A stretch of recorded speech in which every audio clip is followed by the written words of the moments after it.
Hey, what's up, guys? This is Gary. And Nate. All right, I want to give you some flowers today. Me? Yeah. So, one, I saw your house, which is pretty. Listen, as you're a bachelor, and it was like you say, hey, let's stop by the house real quick. All right, you roll the dice when you stop at somebody's house, because I'm ex-military, so I'm a little OCD with the cleanliness. I was like, okay. The biggest thing, when I opened the fridge was fucking spotless. I was like, Nate's a beast. Do you have a cleaning lady? Yeah. Did she do the fridge? No. Yeah, clean lady. I don't know why clean ladies don't do the fridges. I don't like fridges or changing beds. Really? Mm-hmm. They changed mine. Well, my cleaning ladies are like, that is extra, my friend. No. For sure. Yeah. Well, it was an impressive house, man. It was clean. It was comfortable. Like, I always think if I can go to somebody's house and I get tired, yeah, that's a good sign. But just a quick question. When did you go in the refrigerator? You told me to look in the fridge because I told you to start eating wild-caught salmon. Touche. And you said, yo, open the fridge. Look up top to the right. I said, there's what? a choice in there because of you. Yeah. Oh, I'm not your assistant. I'm not just going to go and eat stuff and go and stuff that's not mine. You literally told me, open the fridge and look for the salmon. And that's the only reason I looked at your fridge. It's also the only reason why I asked you that. Yep. And I was like, so whoa. we can move back around and talk about how people just don't be opening refrigerators and stuff. I would never go and just open a fridge. Insane. Ever. If you wouldn't open a fridge, then I'd imagine opening something cooking on the stovetop and helping yourself to be more egregious to you. Yeah. But hey, it is what it is. It is what it is. But, and then you told me how you got your house. You was later on the treadmill at the gym across the street and saw a for sale sign. See the bike, but yes. See the bike, sorry. And then when you went through it, did you know immediately? I knew when I saw a couple of the amenities. I was like, oh, I gotta have this. Because I was looking specifically in only 2 zip codes. Because they needed to be a certain distance from SeaTac and a certain distance from my parents' house, south, and my club and this studio, which was only gave me 2 zip codes to look in. Man, if he was going to ask me if I'm trying to look for a house near my parents, I would have chose Prague. Get that far away from it? No, it felt like when I was in there, like, okay, what I liked about your house, the movie theater, I like the different levels. Telling them about the stuff in the house. Yeah, right. I'm not showing them. I'm giving them an address. Oh, you're talking all with anonymity. There's some of the amenities. This is why I go to people's houses. Like I get online, and anytime you go through a celebrity's house or anybody with money's house or mansions, I watch that stuff on YouTube. I don't have money yet. No, you're doing all right. No, I just got a house and a car and a truck, and now I have to sit still till 2027. I don't have money like that. But I am gonna I'm gonna do some stuff financially and move some stuff around. The stuff I showed you. We'll talk about it when we're ready. Yeah, we got some stuff cooking. I'm gonna listen. Since I got divorced, I have learned so much about finances. That's the biggest thing. If anybody's asked me what I've learned through divorce is how to manage my money and handle my money. And I've surrounded myself with the right people. And even through the divorce and with alimony and we have back taxes with the IRS that I was unaware of, right? Mm-hmm. I've never had this many investments and this much money in the bank at one time. Nice. And if I can share that with good people, I want everybody to have money. You know what I mean? Because when I come here, I don't pay for my Celsius. Right. I didn't pay for this. Mm-mm. You did that. Mm-hmm. So if you do that, you buy stuff for me. Yeah. I want to make sure you're good too. Yeah. So your girl liked what I told you about the finance stuff. Hopefully. She said this. I'm familiar with this, but not to the level that I want to. Answer a bunch of questions on it. I know exactly who I need to reach out to find out more about this, and I will get right back to you. And so have her reach out to my people though. Okay. Because they're not trying to do anything. They got to do. Anybody got any questions? Have them call us. Got it. You know what I mean? Yeah. Well, I mean, grand scheme of things, I'm glad you like the house. So I like the movie theater. I wish I had more yard. Yeah. Because I'm out there gardening and mowing the lawn is only 5 lines of a lawnmower. Dude, you're going to make a good husband. For real. Sorry. Like, you cook, you're clean, and you just said, I wish I had a bigger yard so I could do yard work. Yeah, you're going to make a good husband, bro. Garden. What? Well, this is how I was raised. I was raised on 8.5 acres. My dad was always, yeah.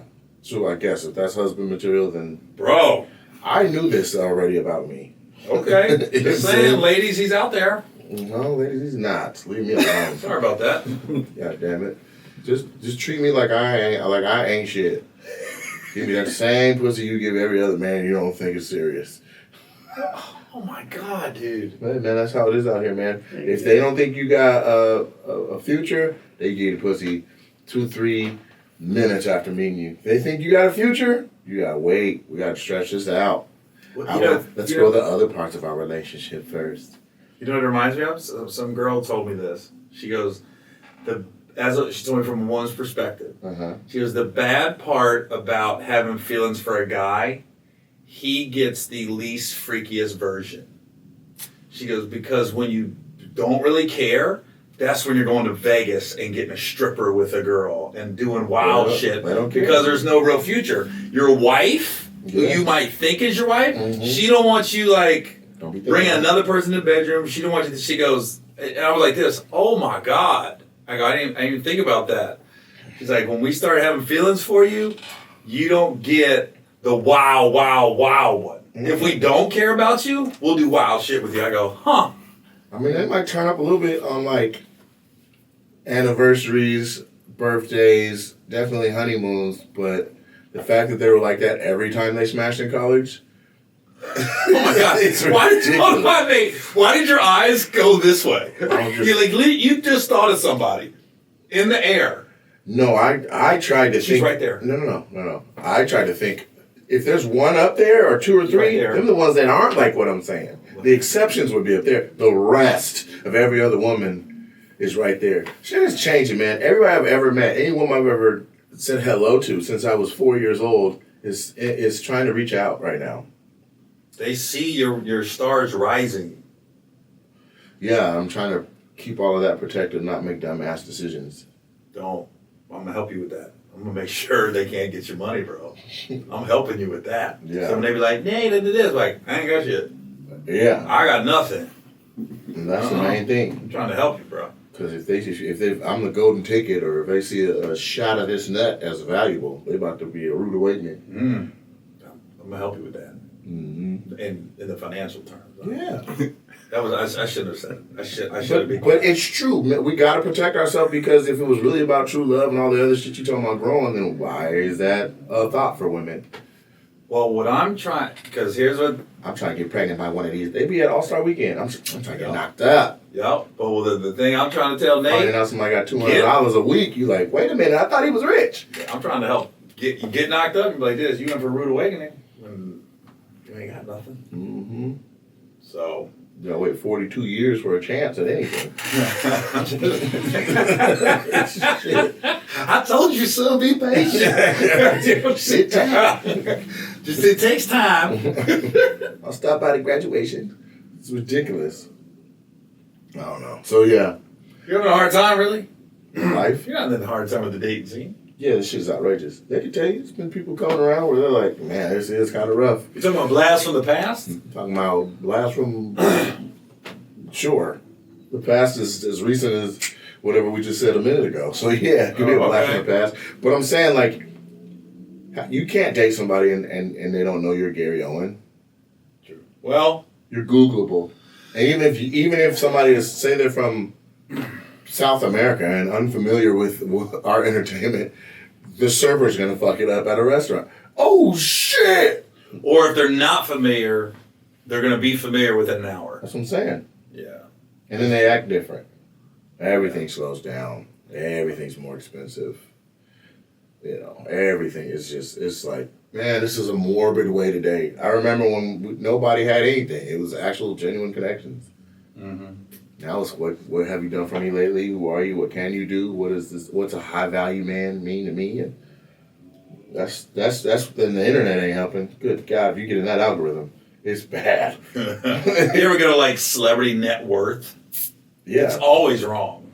Yeah, I think I saw somebody, I don't know who it was, but somebody was like, I had that in my pocket when I read it.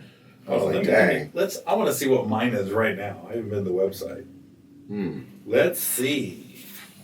You're a celebrity net worth? I'm going to look up you too. Let's see what Nate Slate. It's an actual website. Really? Yeah. CelebrityNetwork.com. So we're going to type in Nate Jackson. How would they know? They don't. They're just guessing. It's a hell of a pocket watch. So, Nate Jackson. How much money does Nate have? Let's make sure we got it. Are you even on it? Nice movie theater. Are you even on it? No, I ain't got no money. I just told you that. No, but you're a celeb. I'm an R celebrity. You are a celeb. No, R list. I'm not ABC. Why not put Nate Jackson? Put Chingy. Like Chingy's net worth. My cousin on there? Is that your cousin? Hell no. Oh, okay. This is Nate Diaz, Evan Tanner, Gerard Mayo. Why are these people on? I'm looking for Nate Jackson, bro. I told you I'm not. I ain't got no money. This is unbelievable. No. Let's put you in. The people they have are not near as popular as you, though. Yeah, but I ain't got no money yet. Not even close. But this is a white-run website. They definitely should know you then. Okay. We'll type in my name. See what they say I'm worth. Gary Owen. Oh, I popped up. See? Says I'm worth $4 million. That's big money. What is Gary's net worth? Gary Owen is an American actor and stand-up comedian who has a net worth of $4 million. Gary had his breakthrough in 1997 on the stand-up comedy television show Comic View. Did not make the money off that. Following that, he began appearing in comedy films including Held Up, Daddy Daycare, Little Man College, and Think Like a Man. I have developed a large African-American following due to his appearance on the cable channel BET. Owen was named Black America's favorite white comic by Ebony Magazine. It's got my date, where I was born. It has all that? Gary began his career earnest after his military service, born in San Diego. He began cultivating a substantial African-American fan base and started taking home accolades and honors. His early success resulted in his first gig at the famous Hollywood Comedy Store. Damn, they got everything on there. They might have been reading my bio. At the end of the day, it's $4 million. That's what they say. They don't know. That's what they say. You know what I've been watching online? What's that? A lot of people are posting these really sentimental, behind-the-scenes posts about Quincy Jones. Yeah, he's the best. I didn't know he was... he's a Seattle guy, and so I've always had affinity towards his work and, how he worked with Michael Jackson and all. I mean, he's even in the movie. He's even in the movie, was it Ray? Where I think Lorenz Tate plays a young Quincy Jones. Yeah. And so, but it's just a trip to see, did you ever see the video of the piano savant where he plays, I think it's Bach, and then turns it into church and then turns it into jazz? He posted a video where he's playing the piano and the video was only on Quincy while he's jamming out. And he's like, yeah, John, yeah. Yeah, man. And then I saw a post where he said, him and Michael were going back and forth about the trumpet intro on one of the songs. Right? The intro. And Michael was like, take the trumpets off. It's competing with my voice. And Quincy was like, no. That's establishing the what song? That one. I don't even know what song that is. The one Chris Tucker sings in the Rush Hour movies. What's the song called? Michael's got hits, bro. You're acting like Kumo D here. What song was it? He's got hundreds of hits. Hold on, I'll get it for you. Where he's like, Honey, yeah. Come on. Don't stop till you get it up. Come on. Literally. That's what he was saying? Yeah. And so the trumpets at the beginning, Michael said to take him out. Quincy was like, no. And then the person interviewing Quincy was like, so what did you decide? He was like, you want to know who won the argument? And he was like, yeah. He was like, have you heard the song? You know, I had a holding deal with him. No, I didn't. Yeah, I did. My first television deal was with Quincy Jones. And so it was, looking back, you know, just to go over his house, because that's where we had all the meetings. That's where we met to try to write this show with the writer. And yeah, we can't post this podcast now. Yeah, 6 seconds is not okay, enough. that's it. I was like, don't let them start singing. Stop with the trumpets. Right. We're blocked from somebody named Pillow. Yeah. No, I had a development deal with them, man, and it was just the stories on top of stories, and some I'm like, I will never share on air. I can share with you off air. Okay. But I mean, he was really opening up because we were with each other a lot for about 6 months in Hollywood. Yeah, at his house. We just go to his house. In the Hills or somewhere. Dude, this is the most pimp shit I've ever seen anybody do. The street he lived on in Bel Air, he had the ex-wife with his daughter in the house across the street. And then he had this house. He was building the big house, ended up being his house, this is 20 years ago, at the end of the road. Right. And then the only other person that on that road was a dude from Girls Gone Wild. What? So he basically was like, I'm not with you anymore, because he had a young daughter. God, she's probably 30 now, because Quincy's 91. Wow. So his youngest, I'm sure we could look it up, he had in his 50s or 60s. And then, so he's like, yeah, she's 40. I'm gonna move you across the street. Yeah. So I can see my daughter whenever I want. Wow. And you can have your life, but I'm still gonna have my life. I'm building my big house out here. And then, I want to say, the house that he moved out of, I think Chris Tucker either was gonna buy it or did buy it. Wow. That was that street that he lived on.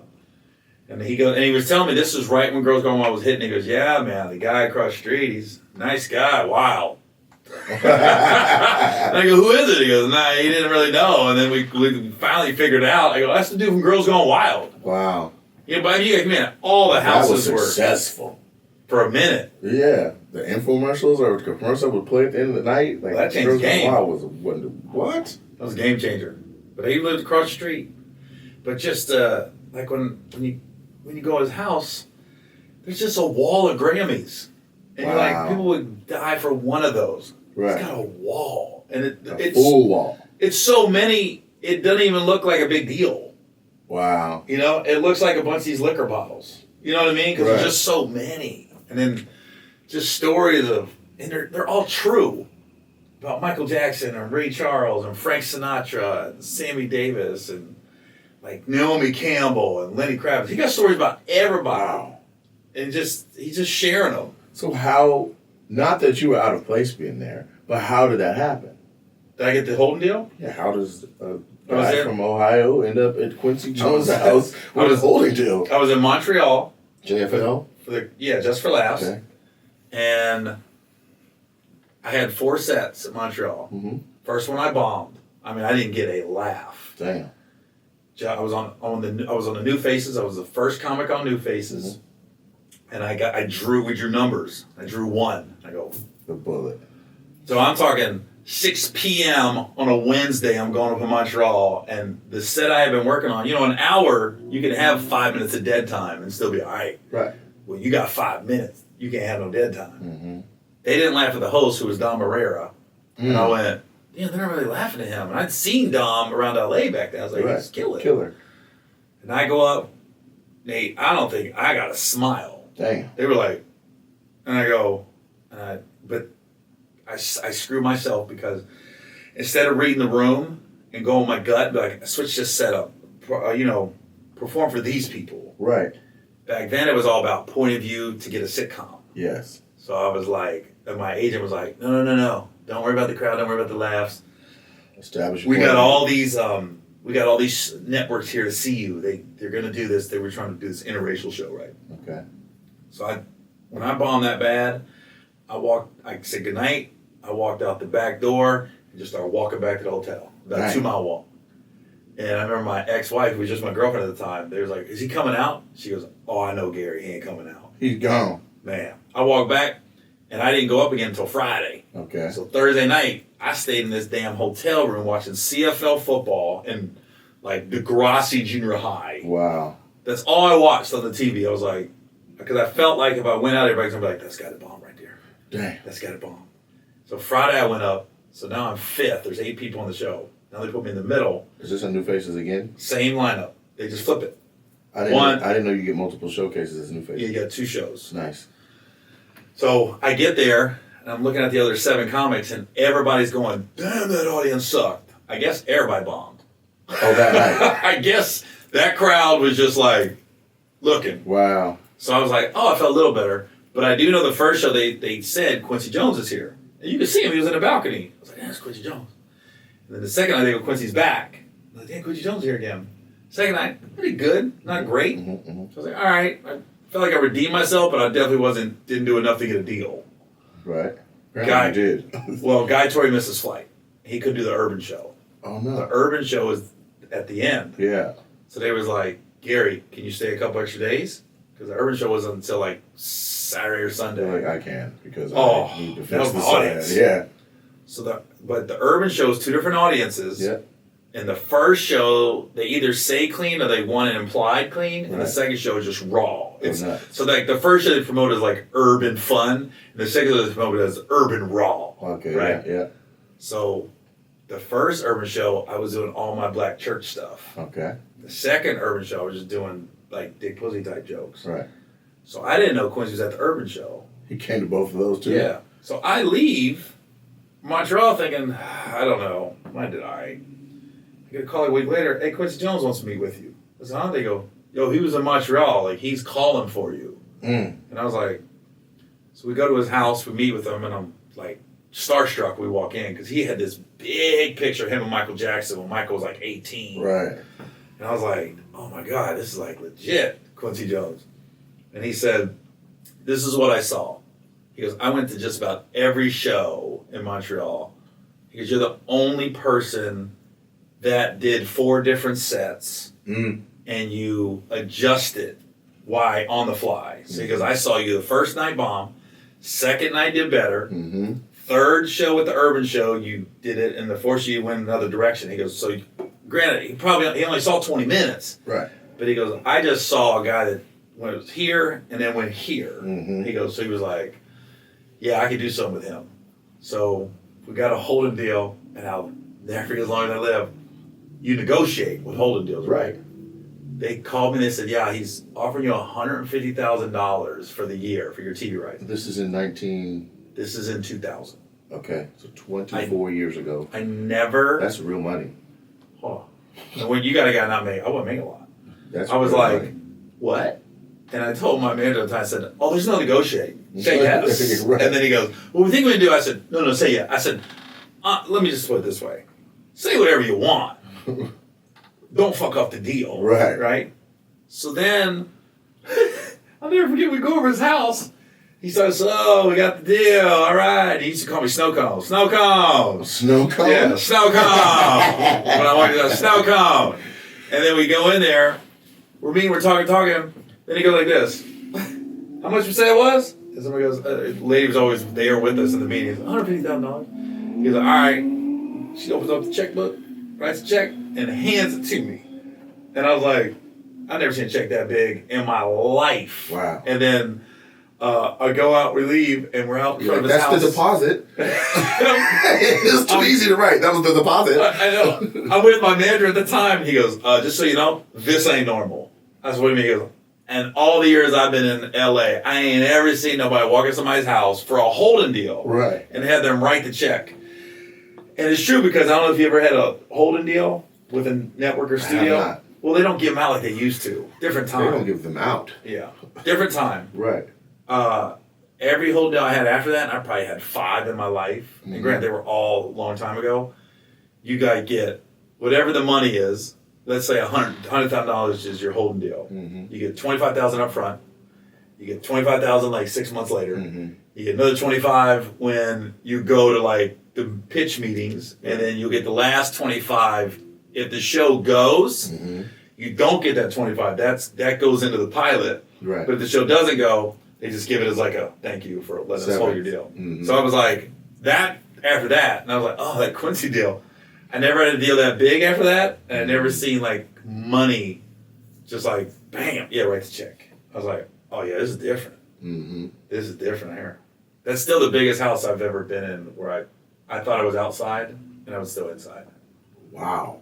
I literally thought we was outside. Mm. And I looked up and I was like, oh, we're still inside his house. There was like a little courtyard in the middle of the new house, and it was like glass up top. I was like, oh, this is inside. Wow. That's Pretty amazing. Was there just like random unheard songs playing in the background? Like, you know what I'm saying? No. Like was somebody just tap dancing in the corner? But you would never.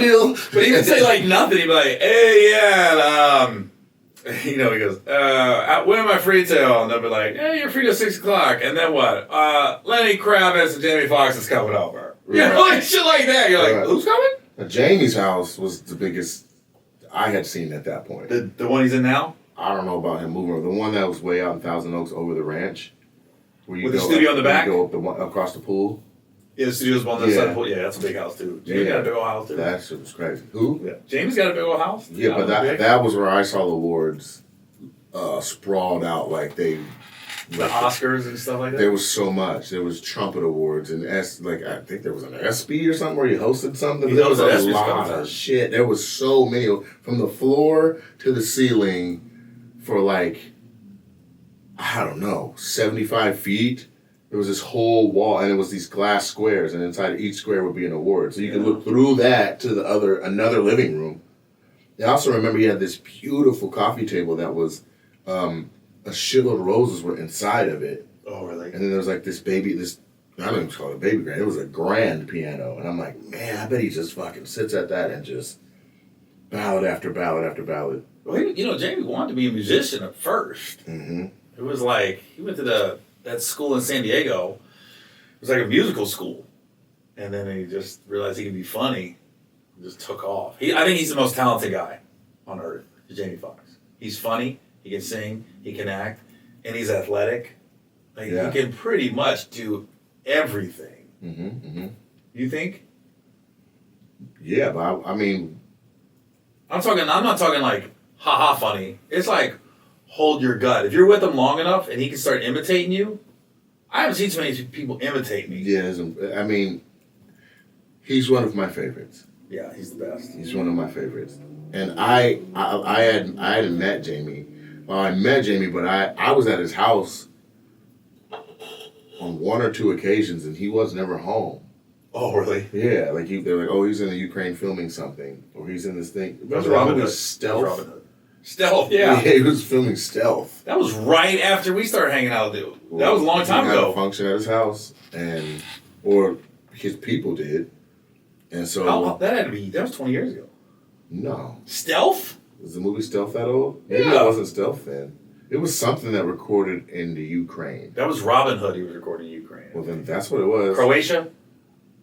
Yes. His name was Croatia. He was doing Robin Hood over there. That's it. And that feels right because that's more recent. And so, anyway, it wasn't a big party or nothing, but like Audra, Speedy, a few other people had people over. Yeah. And like people very close to him that like they had permission to have company when he wasn't there. Mm-hmm. And so I just remember I was like, man, how do we Uber eat something up to here? Shit, I am hungry and I don't want to go in this man's kitchen. And they were like, what the fuck are you talking about? Go in the pantry. It's literally anything in there you can have. Yeah. Leave the top shelf alone and have what you want. And I was like, damn. I opened it and there was so many different types of Quaker Chewies and granola bars and so I was like, what the fuck is going on? I never seen a spread like that. It was Costco. But it was everything. Like, yeah, I think I'm like broke, starving comic, just happy to be that far from North Hollywood. I was like, this is amazing. Yeah. Fabric wallpaper, like fabric, like you could push it. Like, it was fat. Like, it was just the richest shit I'd ever seen. He posted something about a year ago, maybe less, where he had some TV that took up the wall. Yeah, seen it. And it was ceiling to floor. Yeah. And he was playing, he was a Cowboy fan. It was like a Cowboy game he was showing. And I go, what the fuck? Is that the TV? In his living room. It was so big. But I got cool with his sister, rest in peace. She was super cool. Yeah. She was super cool, man. And was Deidre? Is that her name, Deidre? Yeah. She liked me. We just called her Dee Dee, but yeah. She was like, she liked me. And she was on the spectrum. I don't know what her thing was, but she would be she would do that. Like, we'd all be talking, and I'll just look, she'd be right there like, Jackson. I'm like, hey, you know, give her a big ass hug. You good, baby? Yeah. She was so sweet. So I hate that she passed and had the complications that she had, but yeah. So then when I did meet Jamie, he was hosting the BET Awards. That's when you did a warm up, right? Yeah, I did the warm up, and you're like, he probably don't give a fuck, and I'm sure he doesn't. But that was when I met him. But it was like, it wasn't the Jamie from TV, and it wasn't the Jamie from music. It was actually like Eric Bishop. Eric Bishop. Yeah. You know what I'm saying? He's chill, man. He is so chill. I look at how lucky I've been. And I did Foxhole Radio for years. Oh, did you? Jamie was never there on Wednesdays. I did it with Johnny Mac and Speedy and all that. I was there when it was I did like it a couple times with them. 50 motherfuckers around the table. Yeah, it was just a bag fest. It was just a bag fest. Yes, literally. You know what I mean? Like, they will literally take your biggest accomplishment and just shit on it. And rank all over it. Yeah. But I remember I had like no respect. It was like Clayton barely had respect, and Clayton was like, "Come with me," and I'm like, "Okay." So we go into Hollywood, park in the little thing, and go all the way up to the top. We're in that conference room.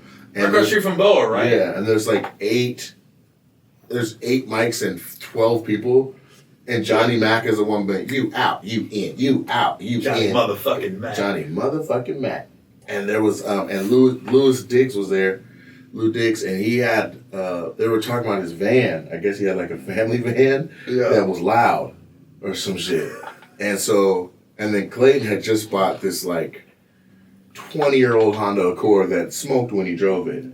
And so, I was on the mic for like, it was my first time on the mic. I'm like, all right, cool, let me get in here. And they're arguing back and forth about something else. I'm like, what y'all should do is race y'all cars up a hill. Whose piece of shit could get to the top faster? Did they fall out? Everybody fell out. Because when they fall out, they fall out. Yes, and I mean, everybody was like, "Who? Which piece of shit? Which piece of shit?" Right. So it was, and then they go to the break. As soon as we go to the break, like, got two right back in Red Fox on channel 196. Bow. You go to Johnny, goes, Nate, yeah, you a funny motherfucker right there. Nate, what's your name? I'm like, Nate Jackson's like, Nate motherfucking Jackson. Johnny motherfucking Mac says you fucking funny. That mic is his. And then I didn't have to split the mic with nobody else for any other time I came in. Oh, that's great. I was like, gee. And to this day, Johnny will be like, Nate, you's a funny motherfucker. I think Johnny's the one that introduced me to Jamie. He has to be. You can't get to Jamie without either but this is before the barber, Speedy, or him is how Jamie is even introduced to anyone. But this, you gotta realize, I met Jamie in '98. Okay. This is pre Any Given Sunday. Pre Laugh-A-Palooza. Yeah, this is before Any Given Sunday. Any Given Sunday is the one that made. And Jamie. They said they're bringing it back. What? Laugh-A-Palooza. Oh, really? That's what they said. Yeah. Well, I hope it ain't the. I ain't gonna say nothing. I'm gonna leave that alone. Oh, but they're saying Laugh-A-Palooza will come back, and there was only 1 year of it. It was in Atlanta, and everybody still that went. There was 2 years. Maybe, man, but everybody talks about the 1 year. Everyone talks about it, like Laugh-A-Palooza was incredible. They paid so much attention to detail. No comic was too small. Once you were in it, they treated everyone like international headliners. Never did it. Well, that's straight from Clayton's mouth. And he, at the time, he was telling me he wasn't shit. He was like actually homeless. Really? Yeah, Clayton was. He had homeless. He was homeless. And that's funny. You're like this. No, like him and Tiffany lived in the same car. Well, Clayton was living behind something in North Hollywood, and like people found out and were like, absolutely not, young man. And then like Michael Jai White helped him, and then other people started helping him. Then he got his own place. And then that's why his car was 20 years old. Clayton English, right? No, Clayton Thomas from Detroit. CT. Oh, CT, the one that's married to Tangerine. Yeah, okay. Yeah. He's probably, if he hears this, he's gonna be pissed I called him Clayton Thomas that much. But fuck you. Not bad. No, he's like my brother. That's like your era, though. I always say like comedy is like frats and college years. So your group that you came to LA with, that's open micing, struggling, everybody trying to make it. We call it class. Class. We say we got a hell of a class. Got a hell of a class. My class was the guys that have blown. Did you do the Bay Area Black? Yep. When? 98. So that's your class. So you're looking at D-Ray, Nick Cannon. And Nick was 16, 17? Yeah. We actually rode together from San Diego to Oakland for that contest. He won, right? No. The year I did it, Craig Robinson won. So that was year 3. I don't know. It was longer than that. Okay. It was longer than that. Because that's where Nick got his deal off that. There was Disney was there. People don't know that. But yeah. But what I remember, that year, the Bay Area Black Comedy Competition, I remember I got through the first, I don't know, it was 1 or 2 rounds, but I got to the semis. Yeah. And then, because the first like 3 or 4 rounds is the same weekend, and then it's like a month later is the finals at the Paramount. Yeah, a month later. So I just remember 6 people made the finals. Yeah. So when we got to the semis, the first show 3 people was going, the second show 3 people going. Mm-hmm. Honest John was on the second show. Yeah. I was on the first one. I pulled Honest John's sign. I said, listen. They're not going to let 2 whites in. I said, listen, I told him, I said, if I get to the finals of that first show, Yeah. I don't care how funny you are, you're not getting in. I said, if I don't, I said, motherfucker, you can tell knock jokes. You getting in. Right. I go, so you're going to know. Yeah. And it played out. Exactly like that. I remember my semis had Nick, Lavelle Crawford, George Wilborn, God, Derek Ellis. Chicken be big too. So I'm going to ask you. Judge's chicken be big. Craig was on the Late Show with Honest John. Okay. Trying to think, who else was on mine? Nick Cannon, Lavelle, Craig Robinson. Well, on my show, John. my semifinals. Yeah. It was, how many of y'all were on that though? The semifinals was, I think, 9? there might have been 9 or 10, and Yeah. 3 made it. So I just, out of the names I just said. Yeah. So I didn't make it to the finals. You, Nick Cannon, Lavelle Crawford, Derek Ellis, D-Ray, George Wilburn, George Wilborn, um, Derek Ellis, that's 6. I can't remember who else was on that show. Oh, that's a lot of successful people. So who do you think made it to the finals? The people Derek Ellis, D-Ray, and Lavelle. But Lavelle, sometimes he has to catch fire. Why would you say Derek Ellis? Because Derek is so different. He's either going to bomb terribly or he's going to catch fire. Okay. I've seen him, Chicken be big too. and like Cheryl Underwood, the way she did him on Comic View, Yeah. she was like, this motherfucker's on heroin. And like ruined his career. But before that, like I seen Derek just like, I couldn't believe it. I was like, is this an acceptable delivery? So, no. Nick made it. Okay. Derek made it. Mm-hmm. And I don't know if I can't remember who the third one was. Because obviously, Craig Robinson made it, and Honest John made it at the second show, and one other person. I forget it. But anyways, they literally sat us down, said no cussing. You have 5 minutes. If you go over, every minute you go over, you will be deducted a certain amount of points for the judges. 4 points. So and 1 point is enough to ruin Derek shit. went last. Okay. And cussed and went so far over his time. Ooh. And went to the final. When I they would've been announced hot. when they announced him, the crowd booed. Yeah, I'd have been hot. Like we were like this. I believe every word you're saying. So then Every we looked. single word you're saying, because I've seen some. Then we looked at the Bay. Then we looked at the program. He's one of the goddamn sponsors. Who, Derek Ellis? Yeah, he's one of the donors. I was like this. He couldn't have donated nothing but help set up chairs. But Tony Spires ran that. Yeah, but he wasn't signed to Tony before he did it. He was on the dang flyer. Yeah. I got no reason to lie about this. Yeah, that's fine. He was one of the guys. Did Tony rep him before the festival? I don't know. This is what I know. They were in cahoots, is what you do know. He did everything they said don't do to all of us and got to the finals. And I was like this. Crazy. And this was back when it was sponsored by like Bud Light, Disney, Coors Light and shit. Because from my understanding, you can correct me if I'm wrong, but by the time I won it in 2010... I didn't know you won it.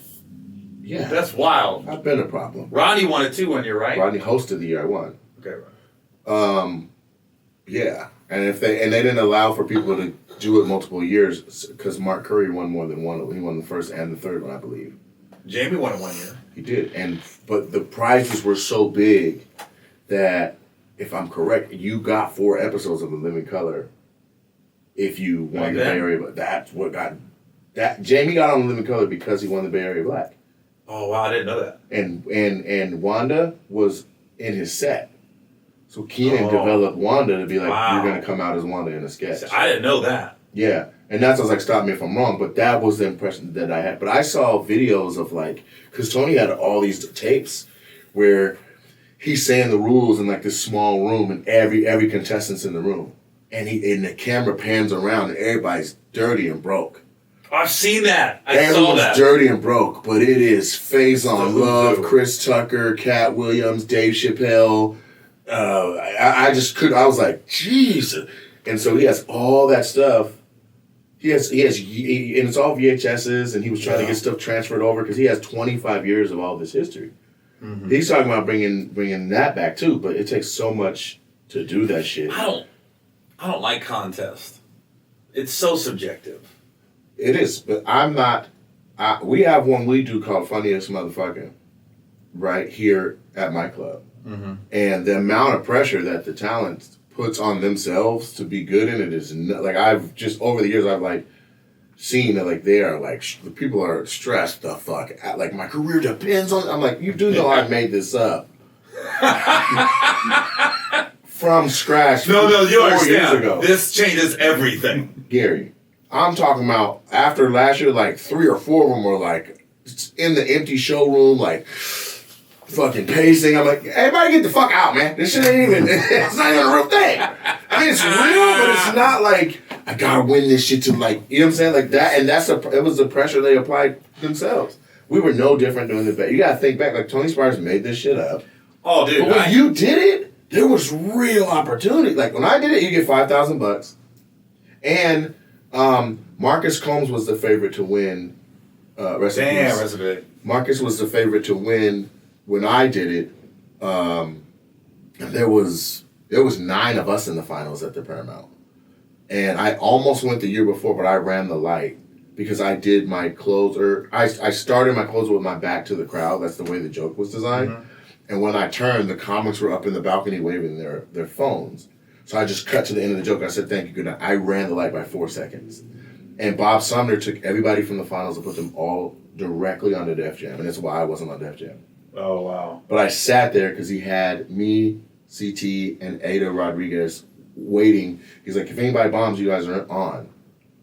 And he comes out, and this is at the Orpheum. He comes out and he's like, Ida, hair and makeup, go get ready. Clayton, hair and makeup, go get ready. To this day, I wish we sat in a different order because there was no rhyme or reason to why we sat that way. So who all was in the finals? BT Kingsley. This is the year you won, right? You're talking about the year you won? This is the year I won. Okay, it's 2010. Yeah, so the first year I did it, I made it to the semis and everybody was like, who the fuck is Nate Jackson? This is 2009? This is 2006. It took me 4 years. Okay. And I remember I came outside and Kendall Ferguson from Chicago was on the phone with someone from Chicago like, some motherfucker named Nate Jackson advanced and he ain't shit. Hey, how is somebody advancing? We don't even fucking know. And I was like, nigga, that's me. And he turned, he was like, nigga, you Nate Jackson? I was like, I'm Nate Jackson. He was like, I met the nigga. And then he hung up. But you know, that's the norm. Like when you're new and nobody knows where you're at, where you came from, you come out of left field, like slanging. You got a lot of these comics have been in LA. There's no surprises in that. Like comedy's like boxing. Like you know when somebody's gonna be cold. They're a junior Golden Glove. Like nobody's coming out of no. So, yeah, but you got to jump to the semi. So I jumped to the semis 2006, and then just my set was just like the next year I got to advance. The next year I come out to Rock, and it's 2007. 2007, and I could have it mixed up, but I come out to Rock and Kool-Aid goes up in front of me and he he could have handed out stimulus money the way that crowd was rocking. I mean, he destroyed. It was my first time having to follow Heat. And You only got 5 minutes. Yeah. No, it was a semis, though. And Yeah, but you still, how long you got? 5 or 8. Heat hard to follow when you only got 5. It was insane. He had Yoshi's like vibrating, and I was on the side. And I remember I had this hat that I it was like I had it specially made for this, embroidered. I wore it to the back and it said Seattle across here. And before I went up, I could not find it. And I was like, I need my fucking hat. So I was all out in the showroom. He was on like minute 3, minute 5, minute 6. And then Rodney was like, nigga, fuck that hat. You need to focus. And I got back to the side. When I got into the green room, Rodney's on stage like, God damn, boy, that's Kool-Aid. We got one person that's advancing. I don't care what y'all say. Y'all ready for the next act? You know what I'm saying? Little known, but we love him. Give it up for Nate Jackson. I come out. They're like, let's go. I start, first joke hits, second joke, I'm like, and this is the mistake should nobody do. But I was like, in order to follow that Heat, I gotta do this joke that I've been thinking about, that I know is big if it hits, but I ain't never did it before. And so I went for some like brand new shit, like literally just try to do a joke. It was on my mind. I was like, this shit gonna hit, I just feel it's gonna hit. Did it, pure confidence, that motherfucker bombed. I spent the next whatever digging, getting out. I get out, thank you, good night. I walk off. Rodney was like, I'm like, whew, he like, you got out of there. And I'm like, man, thank you. He's like, don't get that bomb on me though. I was like, whoa, Jesus Christ. That set and Shreveport are the only 2 rough sets I've had since I started doing comedy. Really? Yes. And I got out of Shreveport with a win. But it was still like, fuck, I should have assessed this crowd. Yeah. Anyway, so then the next year, and you know, because you're doing your showcase set. I'm like, I know what new closers I got. My shit is crazy this year. If nobody wrote nothing new, I'm winning this year.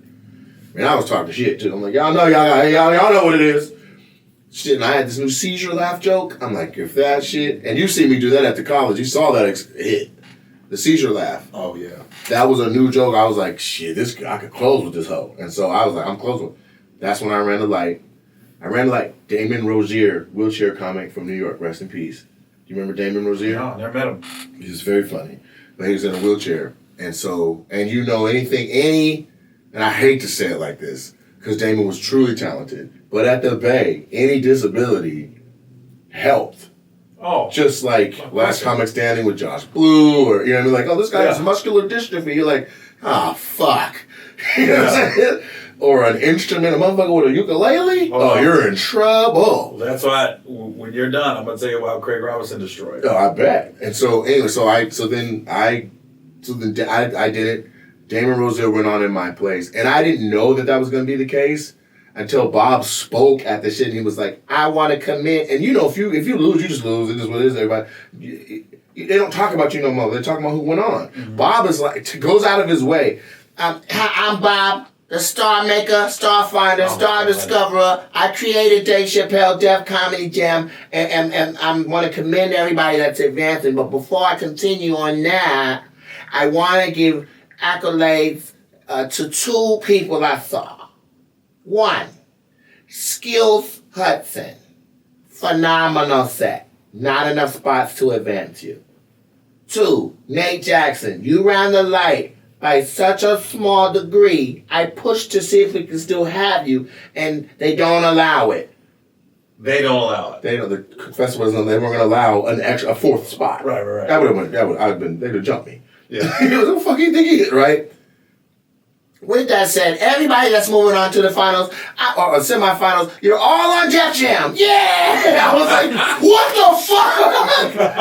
No! Like, that's a real... This is 2007. And me and Skills looked at each other like, fuck! You know Skills? Mm-mm. He has the worst hairline in all of comedy. He wears a hat, and he had a joke where he would take his hat off. He goes, from 35 I gotta look him up. to 85. From 35 to 85. Skills Hudson? Skills Hudson. Skillz. And he was in SoCal, and he moved. I think he's in Vegas now. This is you said this is 2007? This was 2000. No, that was 2009.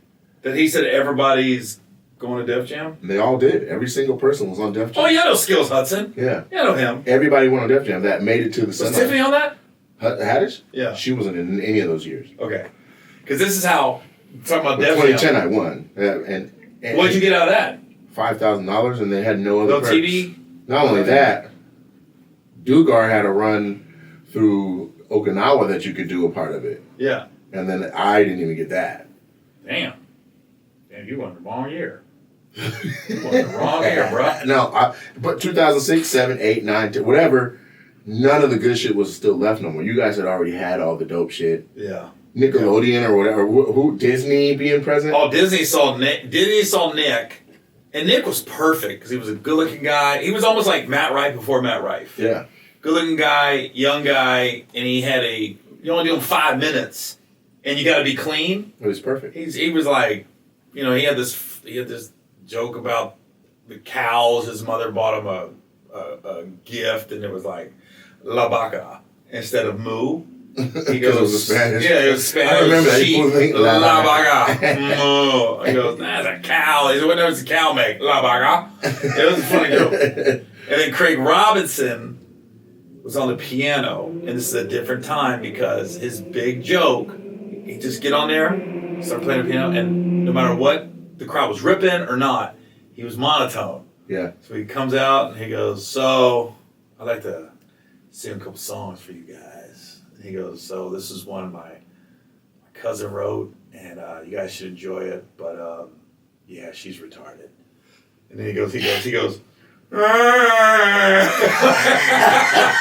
over the keys? Yeah, he just played it. It's like a love song. He goes, I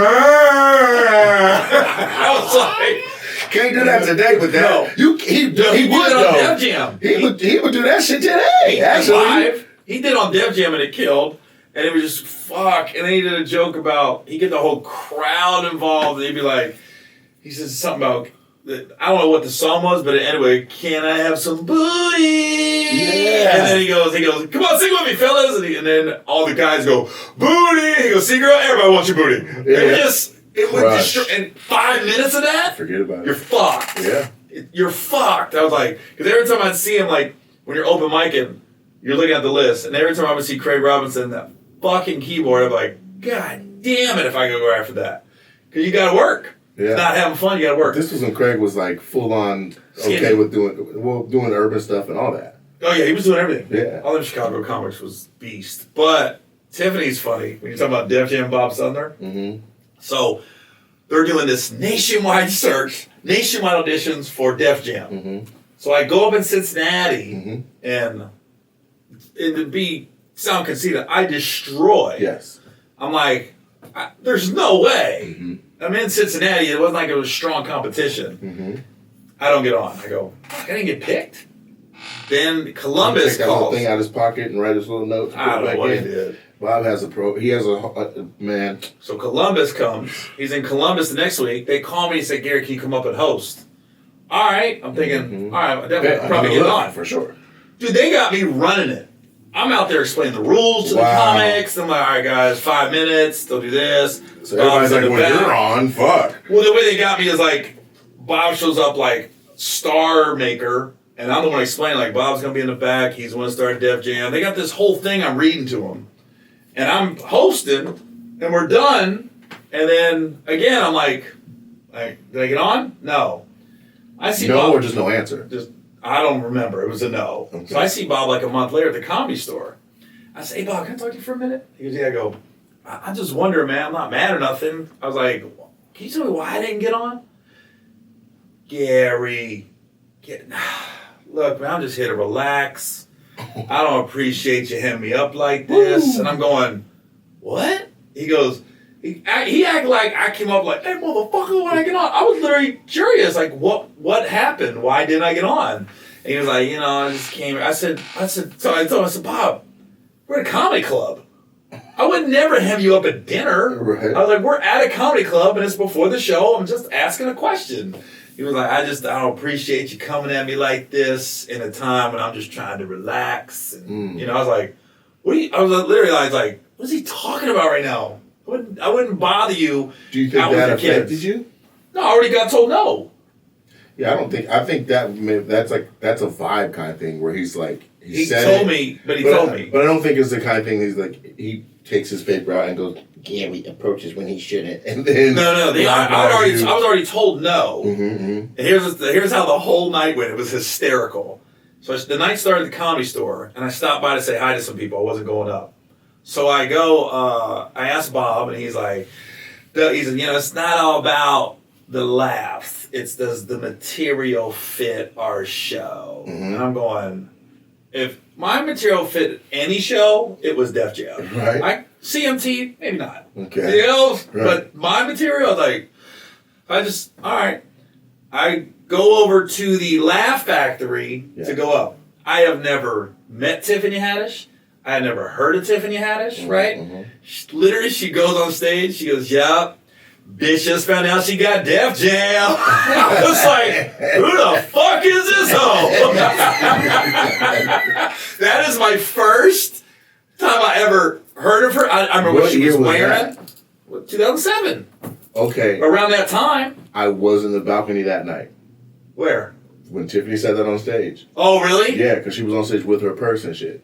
And she had shorts on. Yep. I remember she had little black shorts. I don't know. Long way, her legs was out. She had legs. Because let's just say, most women comedians aren't stunners. There's attractive ones, but they're not stunners. Tiffany at that time, I was like, she got nice legs, she's built, she's pretty. I was like, oh, who's that? And then, bitch just got Def Jam. I was like this. Yeah, you fucking shitting me. I go, what is going on right now? I go, I just let Bob Sumner, and it's almost like he goes, the white boy, he's going to be on the side of the stage. Let him know who's on the show.